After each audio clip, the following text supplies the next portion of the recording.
Hi, நான் உங்கள் decay voice.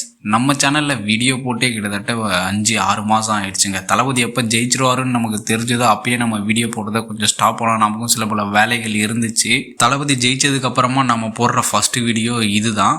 23 கட்சிகளோட கூட்டணியில் இருந்துக்கிட்டு கட்சி ஆரம்பித்து 2.5 வருஷமே ஆன டிவிகே கிட்ட ரொம்ப படு கேவலமாக தோத்த திமுக ஜென்சி பாலிடிக்ஸ்ன்ற பேர்ல 10 தற்குறிங்களை வச்சுக்கிட்டு காமெடி பண்ணிக்கிட்டு இருக்கானுங்க. அந்த 10 பேர்ல கூட விரல் விட்டு என்ன கூட அதுல 5-6 பேர் பாத்தீங்கன்னா 30+ மேல இருக்கானுங்க. அது மட்டும் இல்லைங்க, இந்த டிஎம்கே அங்கிள்ஸ்லாம் இருக்காங்க தெரியுமா, அவங்கெல்லாம் இன்னும் ஃபயர் விட்டுக்கிட்டு இருக்காங்க இவனுங்க பேசுற இந்த கேவலமான தற்குறித்தனமான பேச்சுக்கு. இப்ப கூட விஜய் சார் ரீசெண்டா ஒரு ஸ்பீச் கொடுத்துருப்பாரு. அதை பார்த்து இந்த கொத்தடிமைகள்லாம் பார்த்து கதற ஆரம்பிச்சிட்டாங்க.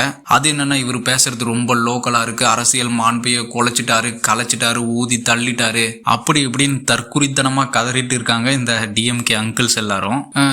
இவங்கெல்லாம் இந்த 90s 80s அரசியலை விட்டு எப்பதான் வெளியே வருவாங்கன்னே தெரியல. இவங்கெல்லாம் வந்து அரசியல்னா எப்படி நினைச்சிட்டு இருக்காங்கன்னா, வெள்ளை வேஷ்டி வெள்ளை சட்டை கட்டிக்கின்னு நெத்தியில ஒரு பொட்டை வச்சுக்கின்னு ஒரு தூய தமிழ்ல மைக்கு முன்னாடி கொச்சையா பச்சையா பேசிக்கிட்டு இருக்கானுங்க பாருங்க. இவனுங்க தான் உண்மையிலே மிகப்பெரிய தற்குறிங்கன்றது இன்னும் இவனுங்களுக்கே தெரியல. அதாவது இவங்க எவ்வளவு கேவலமா பேசினாலும் அது வந்து அவங்களுக்கு கரெக்டா. நாம வந்து கொஞ்சம் நம்ம மக்களுக்கு புரியுற மாதிரி நம்ம மக்களோட பாஷையில பேசினா அது வந்து இவங்களுக்கு தப்பான். முட்டு கொடுக்கறதுல இந்த டிஎம்கே காரனை அடிச்சுக்க இந்த உலகத்துல ஆளே இல்லைங்க. இன்னொன்னு, இந்த டிஎம்கே அங்கிள்ஸுக்கெல்லாம் ஒன்று சொல்றேன், டிஎம்கே அழியறதுக்கு காரணம் டிஎம்கே காரன் மட்டும்தான். கதருங்க இன்னும் 10-15 வருஷத்துக்கு நீங்க இதே மாதிரி கதறிக்கிட்டே தான் இருக்கணும். சொல்றேன், தில்லா சொல்லுவேன், கெத்தா சொல்லுவேன், பணமா ஜனமா அப்படின்னு கேட்டா என் ஜனம் தான் எனக்கு முக்கியம்.